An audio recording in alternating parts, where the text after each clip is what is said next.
पहिरीं ॻाल्हि जेका मां चवणु चाहींदुसि त तारिक अशरफ जेतिरो मज़बूत माण्हू हुयो उनजो मिसाल सिंधी अदब में सिंधी राइटर्स में असांखे तमामु घटि मिलंदो। बेशुमार लेखक आहिनि, वॾा नाला आहिनि, जिन वॾा नारा आया ऐं पोइ बज़ाहिर तो वॾा नारा आणंदा पर पसपर्दा फ़ामत उनजे नेचर में शामिल हूंदी। मुंहिंजे ज़ाती मुशाहिदे मूजिबि तारिक सां मां वेझो रहियुसि, इन हद ताईं जो हुनजी प्रेस बि कुझु अरसो मूं संभाली हुई, त मां जेतिरो कुझु बि तारिक अशरफ खे वेझो खां ॾिठो त हुन वटि मसलहत ऐं मुफ़ाहमत जो नालो न हुयो। ऐं हू सिंध ते सिंधी ॿोलीअ जे हवाले सां, सिंध जे हवाले सां जेको बि स्टैंड वठंदो हो उन ते बीह रहंदो हो, उनखे केरु चोरे न सघंदो हो। तव्हां जीअं चयो त हुन जूं यादगिरियूं बेशुमार यादगिरियूं आहिनि, तव्हांजो वधीक वक़्तु न वठंदुसि मां। जेकॾहिं हिते मुग़ल साहब हुजे हा, ग़ुलाम नबी मुग़ल हुजे हा, त सभ खां वधीक यादगिरियूं त उन वटि ई आहिनि जेको इतफ़ाक़ सां कोन्हे। मां पाण मुग़ल साहब सां ज़ाती कचहरियुनि में तारिक अशरफ जे हवाले सां घणो कुझु असां ॻाल्हायो आहे, मूं हुन खां घणो कुझु ॿुधो आहे, पर मूं चाहियो पिए त हिते मुग़ल साहब खे ॿुधां, पर शायदि हू पंहिंजी तबियत ठीकु न हुअण जे करे न अची सघियो हूंदो, न त तारिक जे लाइ हू किथे बि पहुची सघे हा। मूंखे इहो ई यकीन आहे त हुनजी तबियत सही न हूंदी, न त तारिक अशरफ लाइ हू पहाड़ ते बि चढ़ी वञण वारो माण्हू आहे। वेझे में वेझो दोस्त हुनजो चइजे त मुग़ल साहब ई रहियो।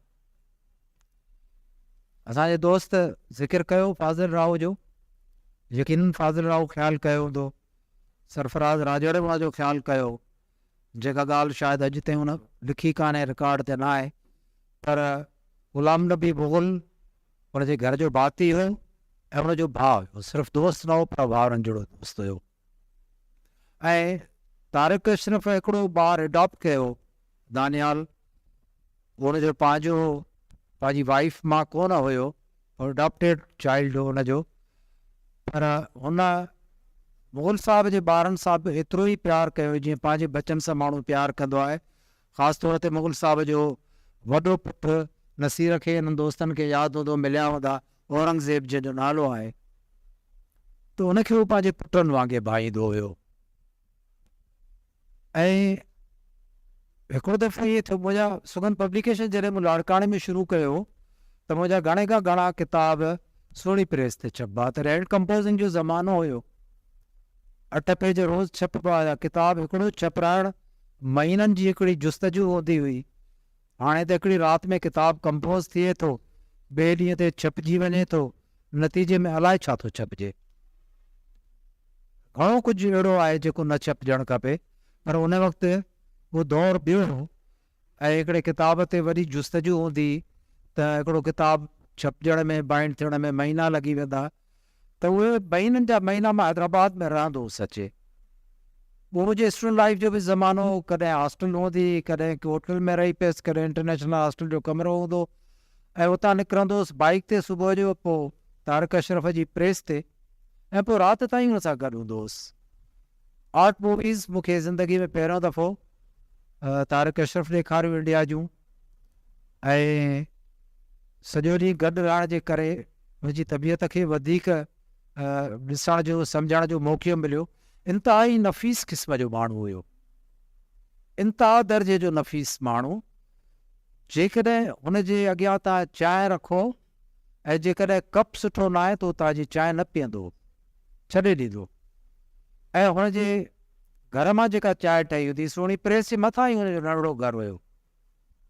हिकिड़ो लोअर मिडिल क्लास जो माण्हू हो जेको पंहिंजे स्टैंड वटि बीठो रहियो, न त हू चांहि आहे त हुन महिल अरबपती थी वञे। हुनखे केॾियूं वॾियूं ऑफर्स मिलियूं हूंदियूं, ॿियो कुझु मूंखे ख़बर हूंदी, कुझु नसीर खे, कुझु ॿियनि सीनियर दोस्तनि खे ख़बर हूंदी, पर हू पंहिंजी स्टैंड ते वठी बीठो रहियो ऐं प्रेस जे मथां ई नंढिड़ो हुनजो 2 कमरनि जो घरु हुयो, हुन में ई रहियो। पर उन नंढड़े घर मां जेका चांहि हेठि प्रेस ते ठही ईंदी, जेका क्राकरी ईंदी, उहा ॾिसण जहिड़ी हूंदी। मूंखे सरफराज़ राजड़ ॿुधायो त तारक अशरफ मफ़रूर हुयो त हुन हुनखे पंहिंजे लतीफ़ाबाद जे घर में रहायो। त राजड़ साहब ॿुधायो चयो हुन मुंहिंजे घर जा समूरा जेके आहिनि किराकरी मुंहिंजी भञी पिटी कई, जेका शइ जंहिंमें वञी रखूं आहे भञी छॾे।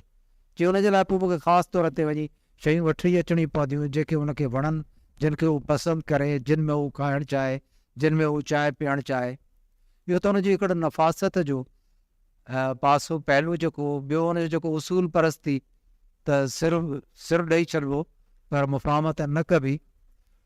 ऐं ईअं बि थियो त मुंहिंजे साम्हूं हिकिड़ो दफ़ो हुनखे गिरफ़्तार करणु आया। मां वेठो हुजां, हू पंहिंजी चेयर ते वेठो, मूं साम्हूं वेठे किताब जा प्रूफ ॾिठा। शायदि अमर जलील जो किताबु हो, फस्ट एडिशन, टियों वजूद जंहिं महिल छपियो पिए। उन महिल हुनखे गिरफ़्तार करणु आया त हुनखे ॿियो कुझु बि सम्झ में कोन आयो। हुनखे को बि टाइम न ॾिनऊं त तूं मथे वञ, पंहिंजा कपिड़ा खणी अचु, कुझु बि कर, कुझु बि न चयो, बसि उते ई असां सां गाॾी में वेही। त मूंखे तारिक चयो, मूंखे चई तूं उथी हाणे पंहिंजी चेयर तां एतिरो बसि हिकिड़ो मिंट जो जेको वक़फ़ो मिलियो, चवण तूं इन चेयर तां उथी हेॾां मुंहिंजी चेयर ते वेही रहो। मूं इहो कोन सोचियो त सुभाणे मथां मूंखे बि खणी वञनि। मूं चयो मां वेहा थो पियो ऐं मां संदसि चेयर ते वेही रहियुसि। मूंखे जीअं जेकॾहिं हीअ चेयर ख़ाली हूंदी त मशीन अंदरि बीहिजी वेंदी, जेकॾहिं हिन चेयर ते केरु वेठल हूंदो त मशीन मुंहिंजे घर हलंदी रहंदी ऐं मुंहिंजे घर बि हलंदो रहंदो। पोइ कुझु अर्सो, जेतिरो अर्सो मां मुंहिंजा किताब छपिया पिए ओतिरो ई अर्सो मां रहियुसि। मां वधीक टाइम न ॾेई सघुसि जो मां ग़लति ॻाल्हि कयां। मां ओतिरा ॾींहं या ओतिरा हफ़्ता मां हुनजी चेयर ते वेठो रहियुसि ऐं हुन सां जेल ते मिलणु वेंदो हुउसि। ऐं उन ज़माने में जेल जे शीशा कोन हूंदा, अॼुकल्ह शायदि ग्लासिस लॻी विया आहिनि। उन ज़माने में हिकिड़ी ॾियारी हूंदी हुई जंहिंमें आङुर अंदरि वञी सघे थी पई। जेकॾहिं पुराणा असांजा दोस्तनि खे ख़बर हूंदी जेल काटे आया आहिनि त ॾियारी हूंदी हुई जंहिंमां आङुर वञी सघे थी पई, जंहिंमां हिकिड़ो सिगरेट ॾेई सघिजे थो, जंहिंमां पेन ॾेई सघिजे थी, जंहिंमां रोल थियल काग़ज़ वठी सघिजनि था। त मां जॾहिं फस्ट टाइम हुन सां मिलणु वियुसि, हू मूंसां मिलणु आयो ऐं पोइ ॾियारीअ जे ॿिए पासे खां ॿिए ॻाल्हायो। हुन पंहिंजे घर जी ॻाल्हि पुछी, प्रेस जा मामला पुछियईं, पोइ हेॾां होॾां ॾिसी ऐं पोइ वर मां हिकिड़ो रोल थियल काग़ज़ कढी ऐं मूंखे ॾियारीअ मां ॾिनई। चई हिनखे हिकदमि लिकाए छॾ ऐं हफ़्ते में घटि ॿ दफ़ा 3 दफ़ा मूं वटि अचु ऐं हीअ सभु काग़ज़ जेके मां तोखे ॾियां थो इहे वञी मुंहिंजी वाइफ खे पहुचाइजे। सेकेंड वाइफ हुनजी जेका शम्सा, फस्ट वाइफ हुनजी जेका आई हुनखे डिवोर्स थी वियो, पोइ उहा शायदि इंडिया हली वई हुई। ऐं जेतिरे क़दुरु मूंखे यादि आहे त हुनजी मदर जेका आहे पंजाबी स्पीकिंग हुई, पर उहो सिंध जी मिटीअ में मिली अहिड़ो सिंधी थी वियो जंहिंजो असांखे मिसाल ॾियण जे लाइ वरी बि तारिक अशरफ जो मिसाल ॾियणो पवंदो। त हुनजो ॿियो मिसाल असांखे मूंखे नथो सुझे पियो।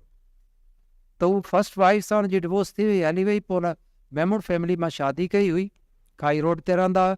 हुन असांजी भाॼाई जो नालो शम्सा हुयो।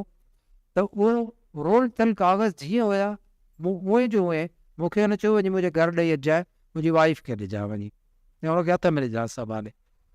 मां वियसि, हिकिड़ी ॾाकण हूंदी हुई, मथे ॾाकण चढ़ी वियुसि, हुन दरवाज़ो खड़कायो ऐं पोइ मूं सॾु कयो। मूं चयो भाभी शम्सा खे ॾियणो आहे पना, ऐं उहो मूंखां वठी वई अचे।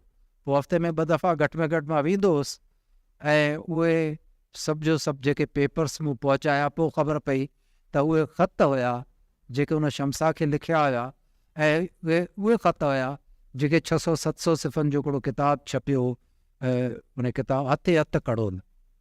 त उहो उतां ईअं मूं समग्री कयो। हुनजा थोरा ॾींहं प्रेस संभाली, रिस्क बि लॻंदी त कंहिं महिल मूंखे खणी वेंदा। पोइ सोचींदो हुउसि ठीकु आहे, जेकॾहिं अंदरि तारिक अशरफ था रखनि था वञी त ठीकु आहे।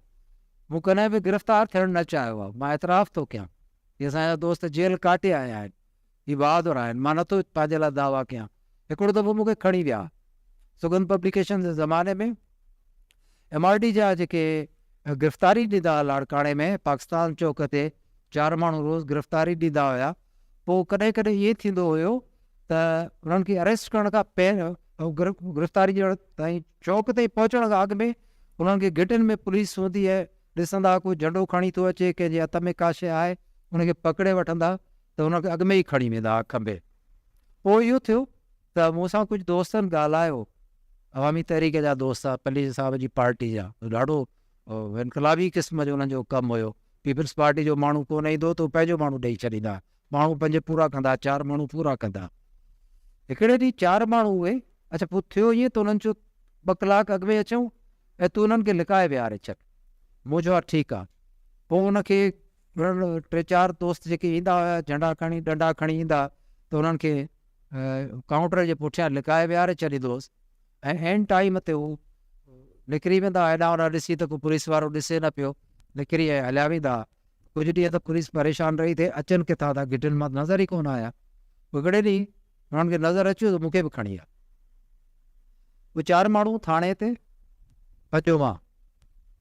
उन वक़्तु ASP हुयो जेको पोइ मुर्तज़ा भुट्टो शहीद जे केस में हुयो, नालो तव्हां ॿुधाए सघो था शायदि, न शेर सडल न दुरानी, दुरानी हुन महिल ASP हुयो, वाजिद दुरानी। SP न ASP नओं शायदि आयो। हू थाणे ते आयो, हिकिड़ी बेंच ते वेठा हुजूं, 4 जे बजाए 5 माण्हू। चई त हुनखे जेको थाणे वारो माण्हू, हुनखे चई आज 5 ने गिरफ़्तारी थी है। हक़ीक़त इहा आहे, मूं इहा ॻाल्हि लिखी बि चुको आहियां, छपजी चुकी आहे त मां कंहिं सियासी पार्टी जे एजेंडा ते मूं गिरफ़्तारी ॾियण बि न पे चाही ऐं न मूंखे जेल वञण जो शौक़ु। त वाजिद दुरानी अचे पुछो उनखां, जेको बि वेठो हुते इंचार्ज, आज 5 आदमी हैं। तो उन खां पहिरियों जो कुछ चए, मूं हिकदम चयो मैंने गिरफ्तारी नहीं दी है, ये मुझे ज़बरदस्ती उठा के ले आए। क्यों उठा के ले आए? मुझे, मेरा एक इशायती अदारा है, किताबें बेचता हूँ मैं, कहानी लिखता हूँ, कहानियाँ बेचता हूँ। ये मेरे पास आते हैं, किताबें पढ़ते हैं, किताबें खरीदते हैं, मेरा क्या कसूर है? आप भी मेरी शॉप पर आ सकते हैं। उन्होंने मुझे गाल ॿुधी कि ठीक है आप जाए। तो मूं कॾहिं बि शौक़ु न रहियो, पर हुते जेको मूं चवां जेके हितां मूंखे खणी वञनि था त तारिक सां सिर लॻे, तारिक सां जेल में रही सघिजे। त इहा ॻाल्हि मूं शहयाज़ खे बि चई, जॾहिं मार्शल लॉ जे ज़माने में हुन जा पाबंदी पियल किताब छपिया आहिनि ज़िया जे ज़माने में, त हयाज़ मूंखे चयो, चई ही पाबंदी पियल किताब अयूबनि ते पाबंदी आई, तूं ज़िया जे दौर में छपींदे, मूंखे जेल में विझंदा त मां त ॿिया लिखी वठंदुसि, किताब छपाए कोन सघंदे। सो ॻाल्हि सही आहे, शेख हयाज़ सां गॾु जेल में रही सघियुसि पिए, तारिक शर्म सां रही सघियुसि पिए, छो त तारिक जहिड़ो बहादुर माण्हू त शेख हयाज़। तव्हांजी वॾी महिरबानी।